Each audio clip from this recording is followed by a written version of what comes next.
यहाँ हम लाए हैं आपके लिए बुद्ध मोटिवेशनल स्टोरी, जिसे सुनने के बाद आपके जीवन में न सिर्फ एक सकारात्मक बदलाव आता है, बल्कि आप अपने ज़िंदगी में वो सब कुछ हासिल कर पाते हो जिनकी आपने कल्पना की थी। एक बार की बात है, गौतम बुद्ध अपने शिष्यों सहित एक गांव से दूसरे नगर की तरफ जा रहे थे।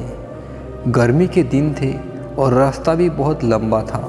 गौतम बुद्ध अपने शिष्यों सहित बहुत देर से चल रहे थे, जिस वजह से उन्हें बहुत प्यास लगती है।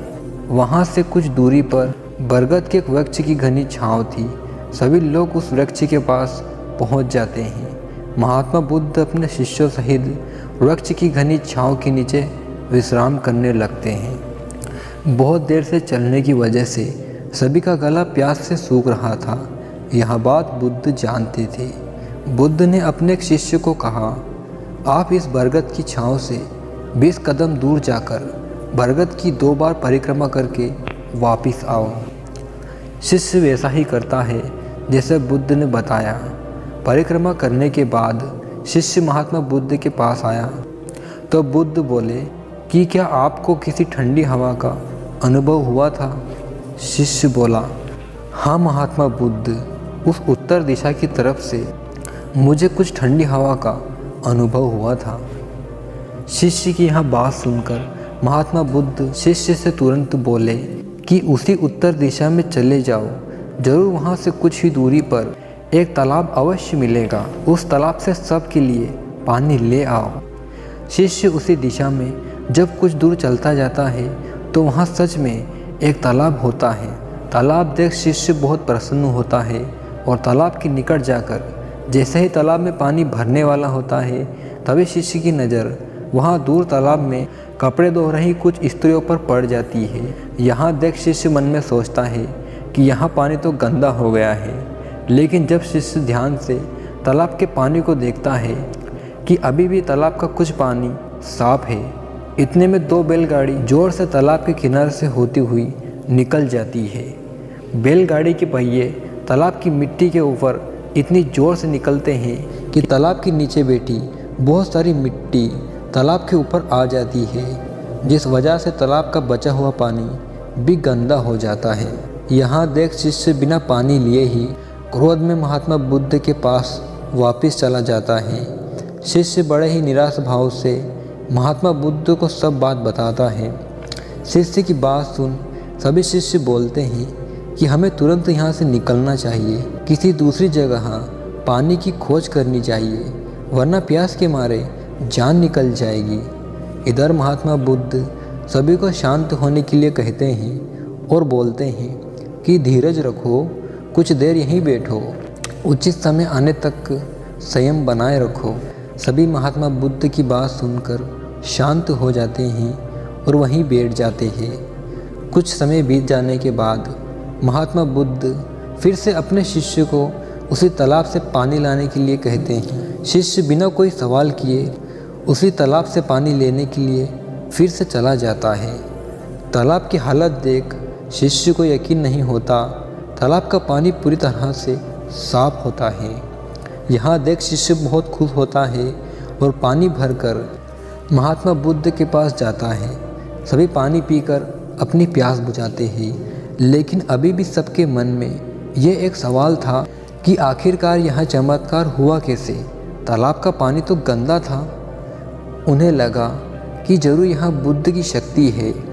उनमें से एक शिष्य ने यह सवाल महात्मा बुद्ध से पूछ ही लिया कि यह चमत्कार आपने कैसे किया? शिष्य का जवाब देते हुए महात्मा बुद्ध बोले, यह कोई चमत्कार नहीं, यह आपके सब्र का फल है। यह फल है आपके सब्र बनाए रखते हुए उचित समय का इंतजार का। जितनी देर हम सब लोगों ने सब्र किया, उतनी देर तालाब के पानी के ऊपर तैर रही सभी गंदे तत्व मिट्टी तालाब के पानी के नीचे बैठ रहे थे। फिर कुछ देर बाद शिष्य जब वहाँ तालाब के पास पहुँचा, तब तक सब दूषित कण नीचे बैठ चुके थे, जिस वजह से तालाब का पानी पहले की तरह साफ हो चुका था तथा तालाब साफ दिखाई दे रहा था। यदि उस समय आप लोगों ने सब्र न किया होता, धैर्य न रखा होता, तो आप सब इतनी गर्मी में पानी की खोज में प्यासे रहकर शायद अब तक मृत्यु को प्राप्त हो गए होते, क्योंकि यहाँ से अगला कोई तालाब है या नहीं, और होगा भी तो क्या उसका पानी साफ होगा या नहीं। इन सब कारणों से आप कभी प्यास ना बुझा पाते और प्यास से मर जाते। फिर इतना बोलने के बाद महात्मा बुद्ध शिष्यों को एक सीख देते हुए कहते हैं कि जिस स्थिति हम लोगों के समक्ष आज हुई है, वैसे ही स्थिति और मुश्किल दौर ज़िंदगी में हर मोड़ पर आएंगे। तब उस समय भी आपको ऐसे ही संयम बनाए रखना होगा और अपने विवेक से काम लेते हुए ही आपको एक उचित फैसले के साथ सही नतीजे पर पहुंचना होगा।